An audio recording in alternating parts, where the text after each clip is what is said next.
शिराढोण ते कोलेगाव रस्त्याची दयनीय अवस्था, प्रवाशांचे हाल, खड्ड्यात रस्ता की रस्त्यात खड्डा अशी अवस्था, प्रशासन मात्र झोपेत. नमस्कार, मी रिया पवार, रिपब्लिक महाराष्ट्र न्यूज लाईव्हमध्ये आपलं सगळ्यांचं सहर्ष स्वागत. आणि ही बातमी आहे शिराढोण येथून आमचे प्रतिनिधी राहुल यादव यांच्याकडून. पाहूया सविस्तर. शिराढोण ते कोलेगाव दरम्यानचा मुख्य रस्ता सध्या अतिशय दयनीय अवस्थेत असून या मार्गाने प्रवास करणाऱ्या नागरिकांना मोठ्या त्रासाला सामोरं जावं लागत आहे. रस्त्यावर अनेक ठिकाणी खोल खड्डे पडले असून वाहन चालवताना चालकांना मोठी कसरत करावी लागते आहे. पावसाळ्यानंतर रस्त्याची अवस्था अधिकच खालावलेली आहे. खड्ड्यांमध्ये पाणी साचल्यामुळे रस्त्याची नेमकी स्थिती लक्षात येत नाही, त्यामुळे अपघाताचा धोका वाढला आहे. विशेषतः दुचाकीस्वारांसाठी हा रस्ता धोकादायक ठरतो आहे.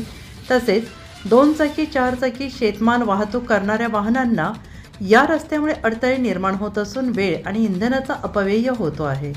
स्थानिक नागरिकांनी प्रशासनाने त्वरित लक्ष घालून रस्त्याची दुरुस्ती करावी अशी मागणी केली जाते आहे. असेच बातम्यांचे नवनवीन अपडेट्स पाहण्यासाठी पाहत रहा रिपब्लिक महाराष्ट्र न्यूज लाईव्ह. आमच्या चॅनेलला लाईक करा, शेअर करा, सबस्क्राईब करून बेल आयकॉन दाबायला विसरू नका.